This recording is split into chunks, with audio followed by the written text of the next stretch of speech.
The morning light in Aurelia Station never looked quite real. It filtered through the domed skylights in perfect gold, to be sunlight, to steady, to be comforting. Darius Vale rubbed the sleep from his eyes, blinking at the soft shimmer that fell across the clutter of his apartment. He had joined the interspecies roommate program purely to offset impossible rent, nothing mystical, but the moment he opened his front door that morning, whatever calm practicality he'd hoped for evaporated.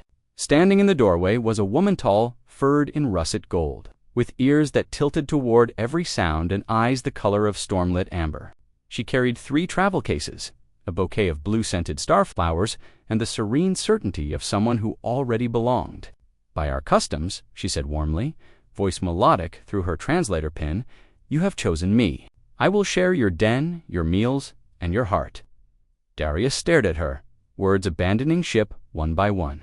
The digital contract still glowed faintly on his wristband. The words cohabitation agreement formed be blinking harmlessly in bureaucratic blue.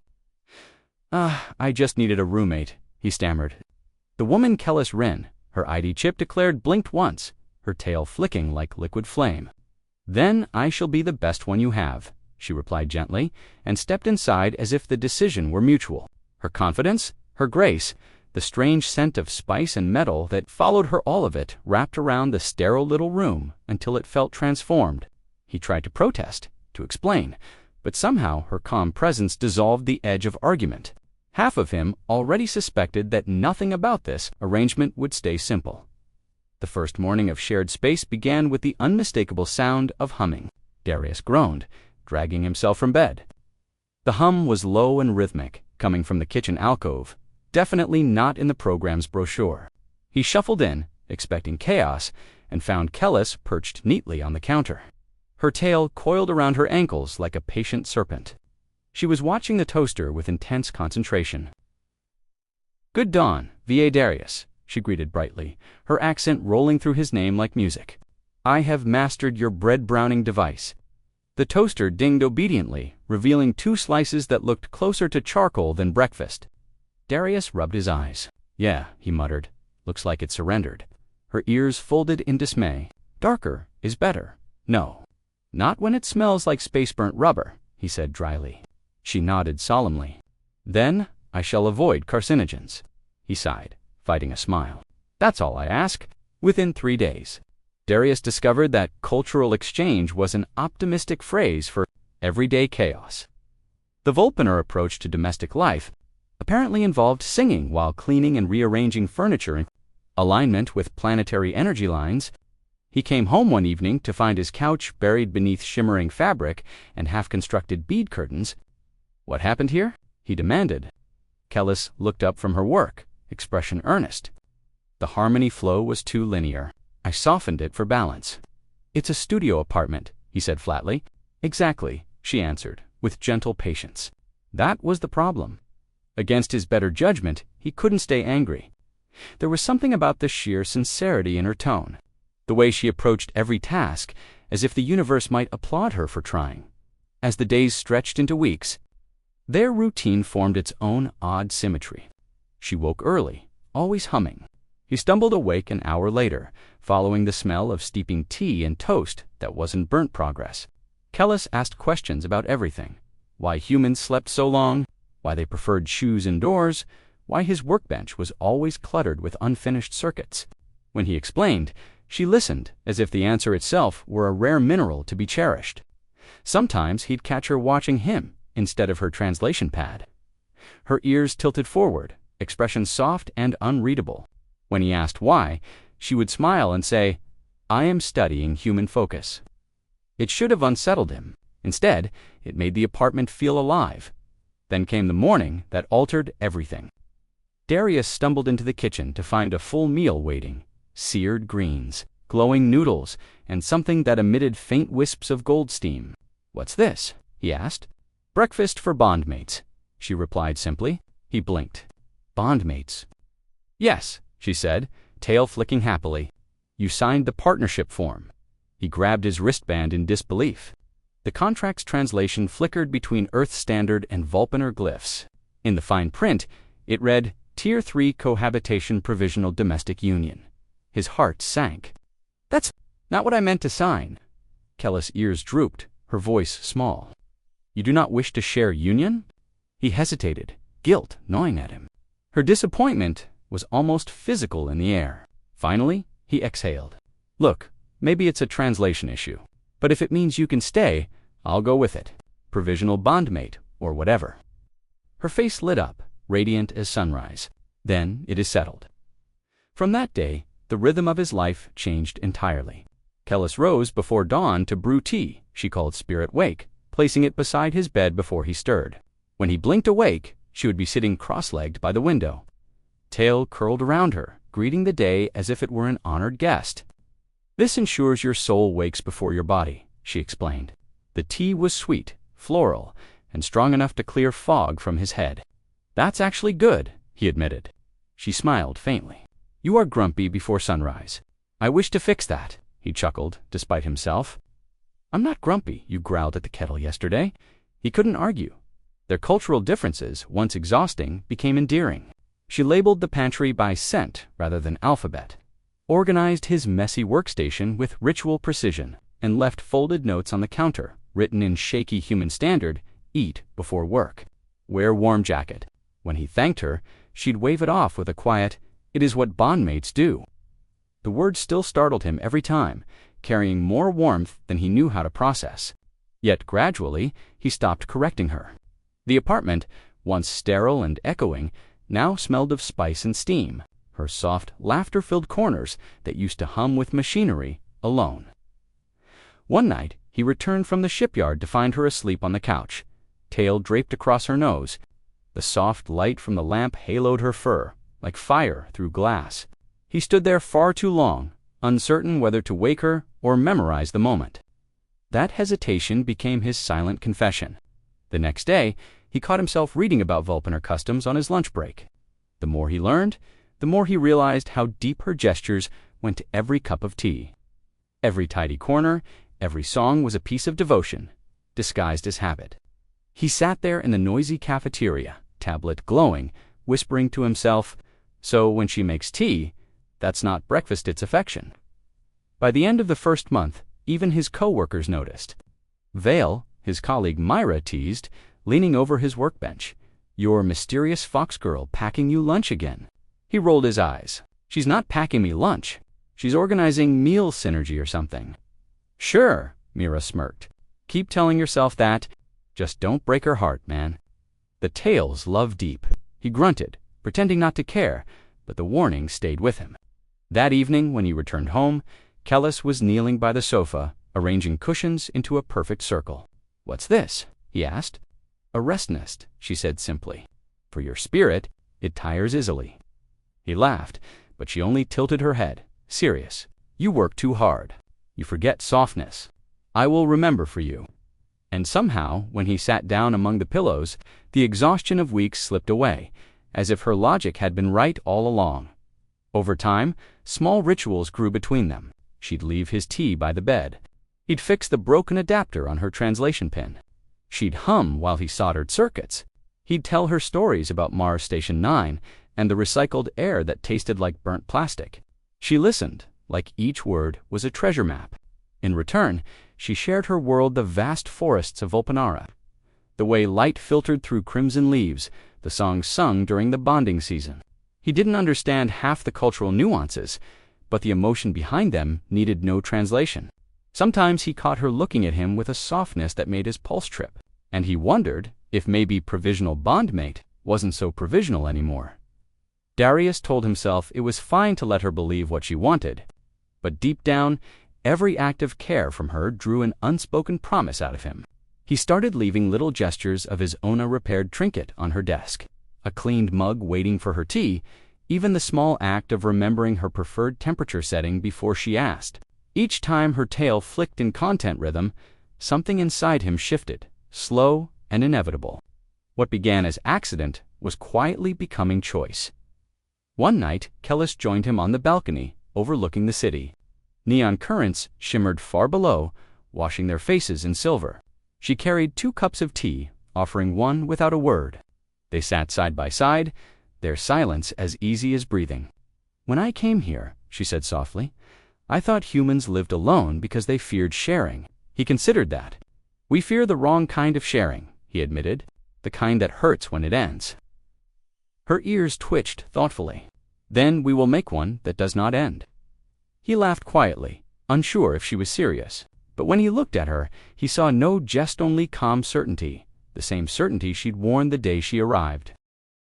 AST table with a croissant that flaked like sawdust and typed Vulpiner bonding customs into the colony net, bracing for rituals that would require sacred moons and expensive incense. The first guide he opened was written in cheerful bullet points, as if love were a maintenance checklist, and he read it like a technician reading a schematic he wanted to believe. Mourning tokens left where a partner would find them. Shared food prepared with intention rather than mastery. Grooming offers performed slowly to build trust. And words of affirmation that described what the other brought into one's life without chasing the clumsy syllables of love. The simplicity disarmed him, and he caught himself nodding at the screen like a fool who had been waiting for permission to try. His first attempt was a small token that felt bigger than it looked. A polished gear pendant salvaged from a ruined thruster, buffed until the metal held a memory of light. He left it beside the kettle with a note scrawled in block letters that tried to be confident and only managed honest. This one survived 6 explosions. We have that in common. When he got home, Kellis sat at the table, turning the gear in her fingers the way one turns a story over. Her expression somewhere between reverence and mischief. "You made this endure," she said softly, tail coiling at her ankles with contained energy. He tried to shrug it off and nearly smiled his way into confession. She slipped the cord over her head and settled the pendant against her collarbone with a small, decisive breath that felt ceremonial without asking permission. Confidence is a dangerous thing to give. A man who cooks like a fire alarm, yet the second tradition on the list demanded meal sharing. So he declared dinner and set about proving that intention could wrestle technique into something edible. The kitchen filled with spice smoke and sizzling noises that sounded like rain hitting power lines, and at one point a pan squealed as if it had discovered feelings. He plated the result with optimism and a towel ready for triage. Kellis approached with curiosity that did not fear outcomes, took a bite, and let her ears tip back thoughtfully. "It is terrible," she concluded, with the radiant relief of someone who finds truth charming. Then ate another mouthful without flinching. When he sputtered, that flavor had staged a walkout. She brushed his wrist with her tail and said, "You aimed it at me." So it arrived, and there was no argument he could invent that improved on the physics of being chosen. The third custom sat in his pocket, all afternoon like a sparrow learning to trust a hand. A soft bristled brush he'd bought at the market after 3 laps pretending to price. He left it near her cushion, not quite close enough to be a command, and waited with the fever of a man who knows hesitation is louder than refusal. Kellis found it and turned it over slowly, the bristles whispering against her palm. Then crossed the room with the deliberate calm of a bridge being walked for the first time. "You read our ways," she said, eyes bright but steady, and placed the brush into his hands as though returning a question to its asker. He expected fur to resist, to prickle, but it yielded like warm velvet under a spring breeze, alive with secret electricity. And the gentle pull of the bristles turned the room into a smaller world where each stroke translated patience into fluency. When he finished, she opened her eyes with a soft, satisfied exhale and murmured, "You did not steal a single hair," which sounded like praise and promise disguised as data. The air between them changed in a way that didn't demand announcement. It simply continued with new gravity. Their banter found a cadence that hummed even in silence. Tiny constellations of meaning forming across the space of the couch and the stove and the workbench. "Humans pretend to dislike attention," she teased, brushing his sleeve with the tip of her tail when he tried to hide a smile he could not evict. "Says the one who hums every time I speak," he countered, and her ears flicked like punctuation marks for delight. She practiced human standard laughter in the mirror and emerged with versions that made him laugh for real. And on the table beside her cushion, a small wooden carving appeared. One evening, Fox curled around a Kogaz if she had captured his life and hers in a single stubborn circle. He repaired her music pendant without being asked, rerouted the heat in her alcove to the warmth she called sleep-scented, and found that care given on purpose matched care received without ledger. One morning, as he laced his boots, Kella stood by the door, tracing the seam of her sleeve with her thumb. A nervous gesture so rare in her, it caught his attention like a flicker on a diagnostic. "There is a notice," she said, voice calm by force, and handed him a flex paper sheet that glowed an officious blue. Cohabitation Compatibility Review, Section 7B, Mixed Species Program, sat on the header with the cheerful malice of forms that believed in themselves. Observation and Interview, Darius read, tasting the words like unripe fruit. Live. She tilted her head, ears folding back for formality rather than fear. They verify harmony. We will show ours, and they will go away. He wanted to believe bureaucracy could be soothed by evidence, but he knew machines that failed under less pressure. He nodded anyway, because her certainty made room for his doubt to rest. They prepared the night before the inspection the way astronauts prepare for gravity. That might not appear. Kellis polished every surface until the lamplight turned to water and hung a gentle ribbon of amber cloth along the window arch, claiming the air without drowning it. He tamed the wild tangle of his workbench into an arrangement that looked intentional rather than recent, a miracle in shallow disguise. They labeled the spice rack in both languages, set 2 cups on the counter as if ritual were simply making space, and stood back to measure the feeling. "It looks like us," she said, and the words startled him with their rightness. He wore a clean shirt he'd been avoiding and tried not to tug the collar like guilt. And she braided a slim strand of red through her hair that matched the gear pendant he'd given, which felt accidental until it wasn't. At exactly 9, the door chimed and opened on a slim woman in a white hand gold uniform, carrying a tablet that whirred politely, followed by a small observation drone that drifted into the room with a camera. "Mr. Vale, Ms. Rinn," the inspector said, nodding with professional courtesy. "Stage 1, Environment." She walked the perimeter like a rain cloud inspecting windows, noting the dual language labels, the shared storage with mixed scent organization, the nest of cushions near the couch that looked both ceremonial and inviting. Stage 2, Interaction. "Please resume your normal routine. Normality is a performance even when no one is watching, and with a witness, it felt like theater." Yet Kellis merely reached for the kettle as she always did, and Darius fetched the coffee canister. The small kitchen, suddenly in orbit, they knew by muscle and breath. Their hands brushed at the cupboard, and he felt his pulse stumble. She poured his coffee with 2 measures of sweetener without looking down, and the inspector's stylus paused mid-air as if listening. Stage 3, Mutual Understanding, the inspector announced, inviting them to sit across from one another while the tablet projected a faint halo of graphs he tried not to read. "Describe something you do that improves your cohabitants' well-being." Kellis answered without reaching for words, as if the answer had been waiting in her mouth since arrival. "He forgets to eat when his work consumes him," she said evenly. "I bring warmth to interrupt the cold in his thinking, and I place rest within reach so his spirit can stop pretending it is a machine." The inspector's expression softened by a degree. Darius watched numbers decelerate on the screen like ships entering harbor. When the question turned to him, a flood of small moments rose up like tools answering inventory, and he chose the ones that felt least like strategy. "I learned her customs," he said, feeling the truth arrange his breath. "I cooked badly on purpose for the sake of intent, and I brushed her tail with more care than I've given to anything that wasn't bolted to a reactor." The inspector recorded reciprocal care with a stylus, stroke that sounded like permission and pact.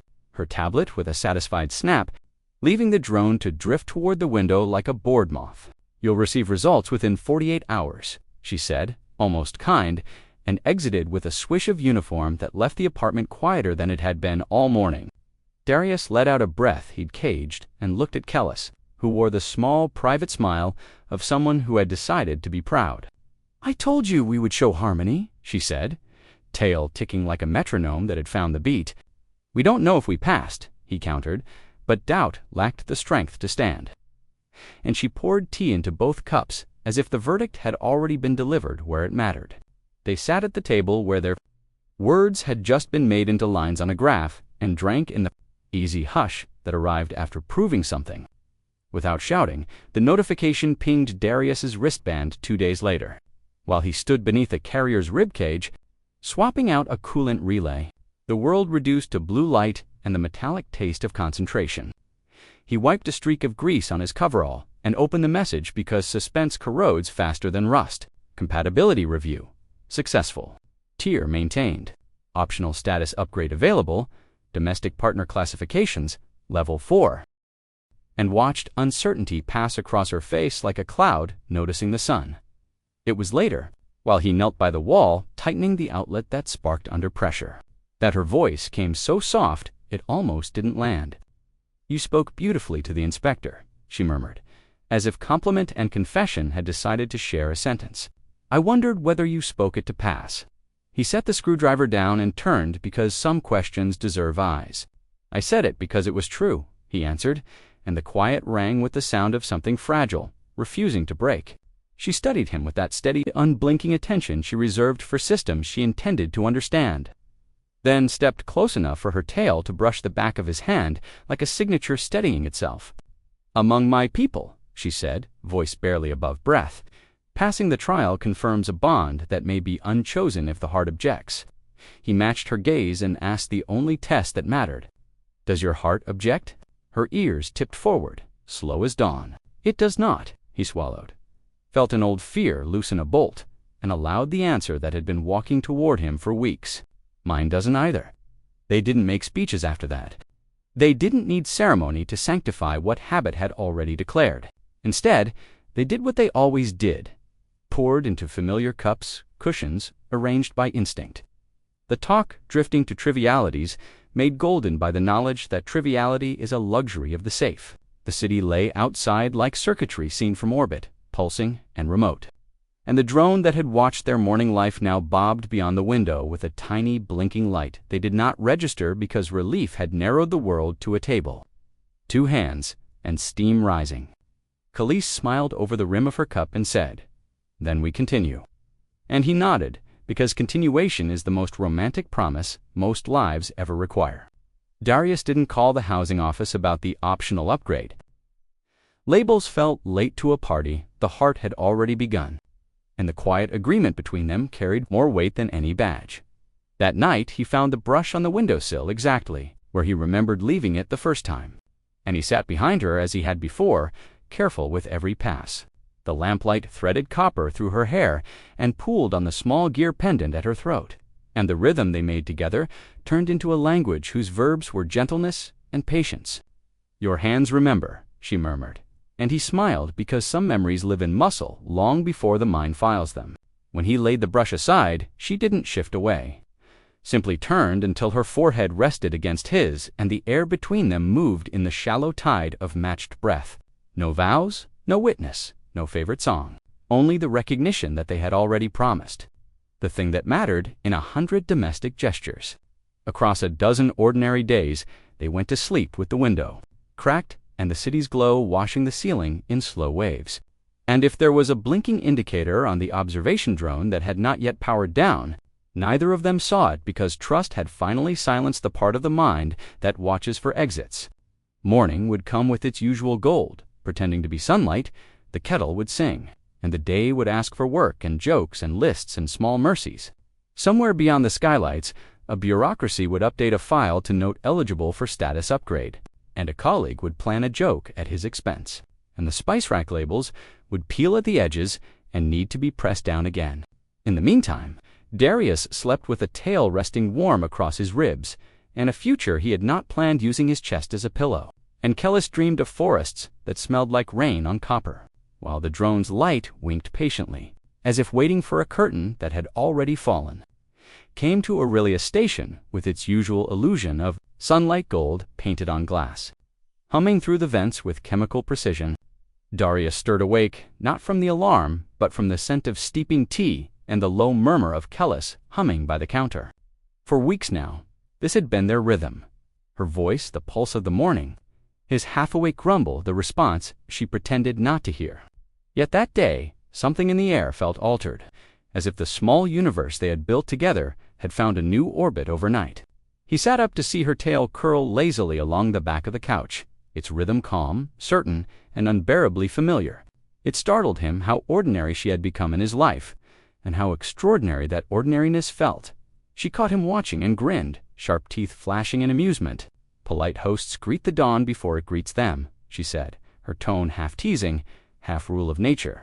"I'm more of a noon person," he mumbled, still tangled in sleep. "Then dawn will wait," she laughed, and pulled him upright with the stubborn gentleness that had long replaced alarm clocks. The kettle whistled softly, and she poured his cup the way she always did, sweet enough to dissolve memory. Somewhere between sips and silence the thought arrived. This wasn't a temporary arrangement anymore. It had stopped being one the moment he'd stopped calling her roommate. The apartment, once sterile and full of metallic quiet, now carried warmth like it had always meant to. There were little signs of shared life everywhere. Second pair of mugs drying beside his tools, a blanket draped over the couch that smelled faintly of her herbs, sticky notes labeled in 2 languages stuck to random objects, door, spoon, light, and one written in careful handwriting, tucked beside his pillow, love. When he'd asked about it, she'd simply smiled. Important vocabulary, she'd said, and refused to translate further. He found himself thinking of that word more often than he wanted to admit. Their days became a series of small adventures. Kellis had taken to wandering the market when he worked long hours at the shipyard. Once she returned with an armful of unfamiliar spices and the unshakable belief that haggling was a sacred art another night. The heater broke during a storm, and she perched on the counter handing him tools, her tail twitching with every flash of lightning. When he joked that she seemed unbothered by thunder, she replied, "Vulpener storms sing louder than this," as if the galaxy had entire symphonies she still carried in memory. Later, when the lights returned and the warmth returned with it, she pressed a small trinket into his palma charm, shaped like 2 intertwined threads. "In my language," she said, "it means endurance."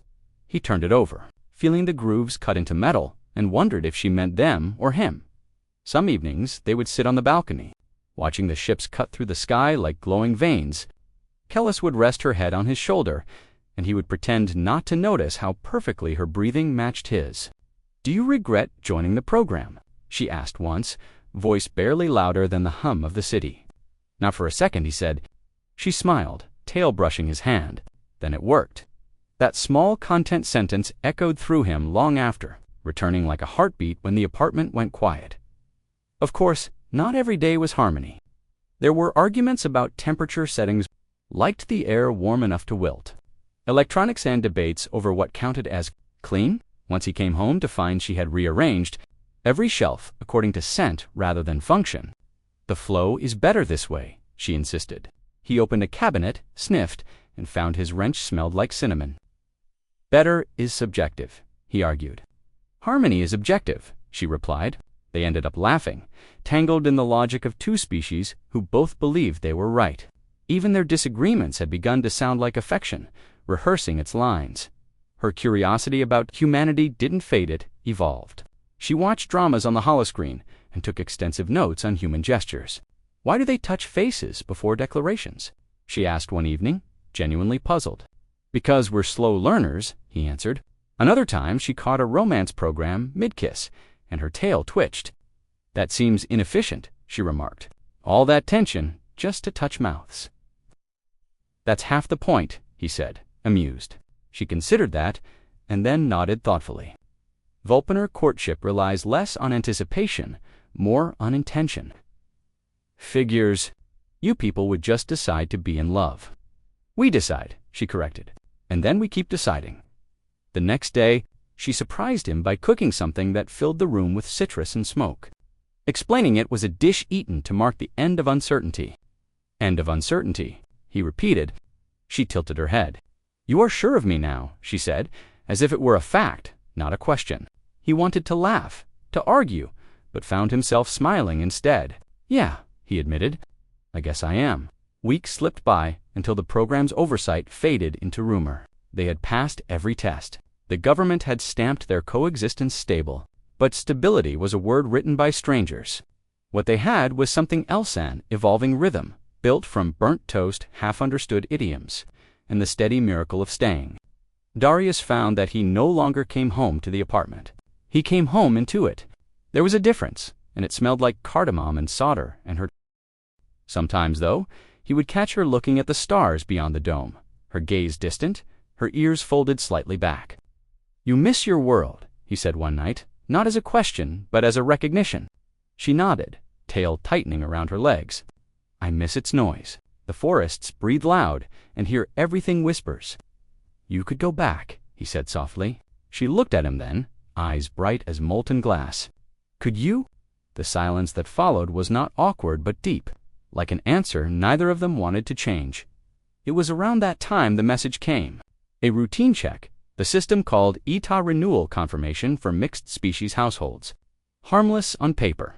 But Darius knew that paperwork had a way of stirring what peace had already settled. He showed her the message over dinner. They want us to confirm continuation. She blinked. Continuation? Yeah, just means we tell them we're still... Whatever this is, her tail flicked once. We are still this, right, he said, half laughing, half unsure.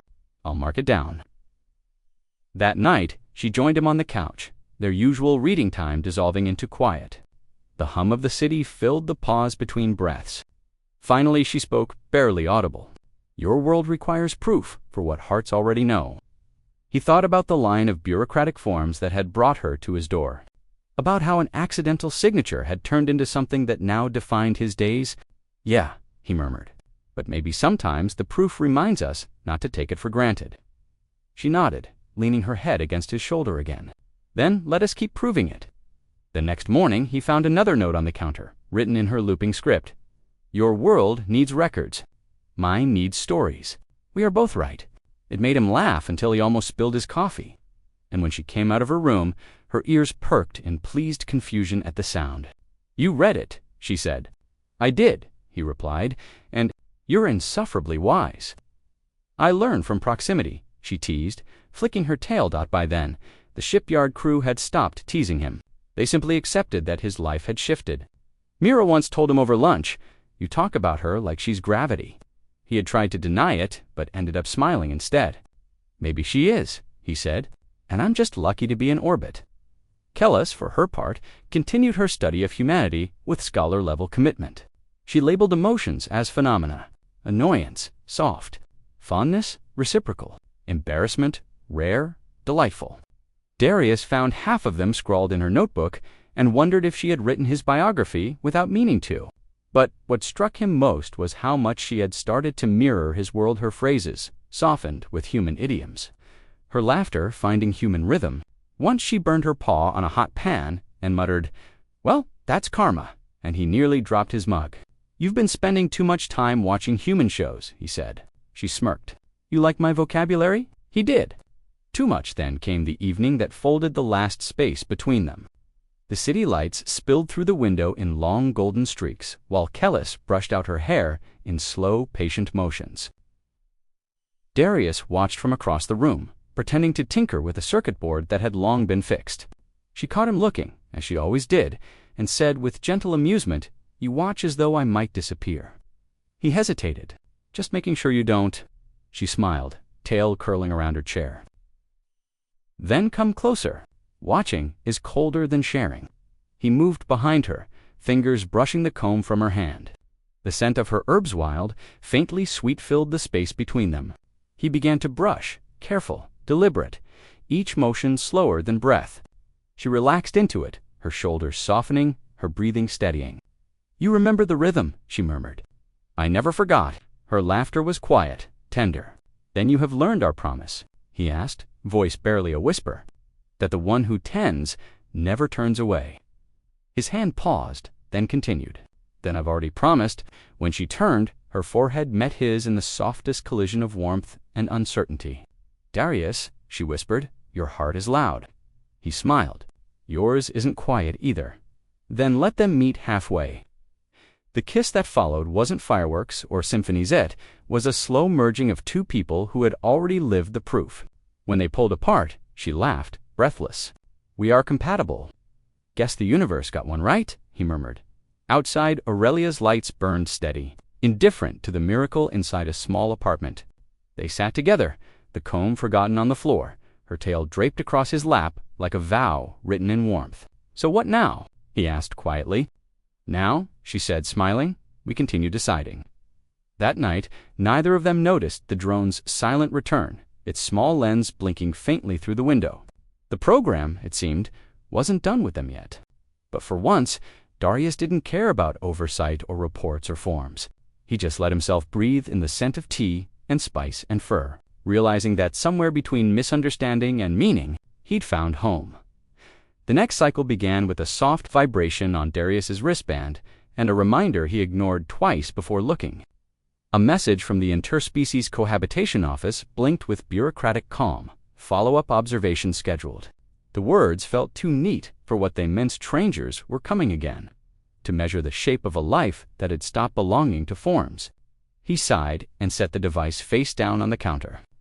Kellis looked up from steeping tea, her fur haloed by early light. "They want to visit again?" she asked, reading his expression before the sentence. "Apparently. Routine evaluation." She smiled slightly, though her tail stilled. "Then we will give them a routine worth remembering." The days leading up to the inspection unfolded like a rehearsal. Neither of them admitted to staging. Darius came home early, fixing things that didn't need fixing. Kellis organized the kitchen with ritual precision, humming the songs of her forests. Yet between the motions lay a current of worry, quiet, invisible, but there.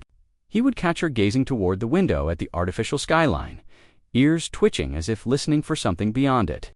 "You thinking about the old world?" he asked one evening. She hesitated. "I am thinking about belonging," she said softly. "Sometimes it takes a while for two skies to agree on what color they are." He didn't answer, only reached out to brush his fingers against her tail, a gesture that had become language. "Then we'll teach them a new color," he said, and she smiled like Dawn had nodded in approval. When the inspectors arrived, it wasn't with the polished politeness of the first visit. This team wore practical gray uniforms, and their drone lenses whirred more sharply, scanning heat signatures and heartbeats. "Standard review," one said. "No need for concern," but the words sounded like a diagnosis delivered too soon. They asked about finances, energy usage, sleeping cycles, how often the Volpiner left the premises. Darius answered in clipped honesty, Kellis in gentle metaphor. And somewhere between those translations, truth found its balance. When they left, the apartment felt smaller, like air that had been briefly measured and then returned. Kellis sat beside him on the couch, silent for a long time. "Do they always test what they don't understand?" she asked finally. "Constantly," he said. "It's how they pretend to feel safe. And you?" she asked. "I stopped needing their safety when I met you."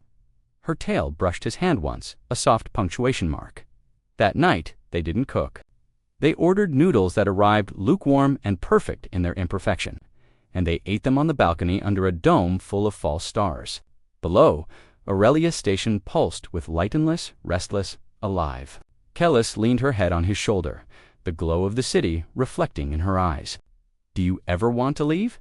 she asked quietly. "Sometimes," he admitted. "Then I remember what's here," she smiled. "Then you understand migration. What about you?" "I left to learn humanity," she said. "I think I found something better home."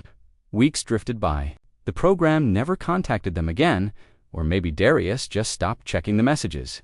Life resumed its ordinary wonder. Morning tea, the hum of machines, her laughter that made the walls forget they were metal. She began painting on scraps of packaging foam, strange swirling patterns that shimmered faintly when light hit them. "They are memories," she explained. "Your world is loud.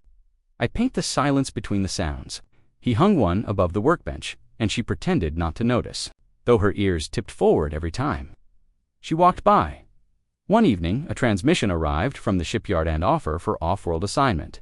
3 months on Zephyr 5, hazard pay, better quarters. He stared at the message too long, weighing the cost of ambition against the warmth of continuity. Kellis noticed, of course. "You are thinking in distances," she said gently. "Yeah," he confessed. "They want me to leave for a while." "Then you should," she said immediately, though her tail tightened around her knees. "Your species builds by moving." "I will wait." The simplicity of her faith hurt more than resistance would have. "You shouldn't have to," he said. "I want to." The days before departure felt like counting breaths. She packed small parcels of dried herbs into his bag, each labeled in both languages. Focus, rest, remember. On the last night, she brewed a tea darker than usual, fragrant and smoky. "It keeps the spirit tethered," she said, "even across stars." He reached for her hand. "You sure you're okay with this?"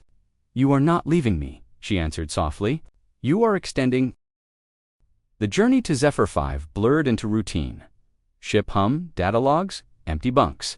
But every night, when he closed his eyes, he could almost feel her tail curling across his arm, could almost smell the spice of her tea.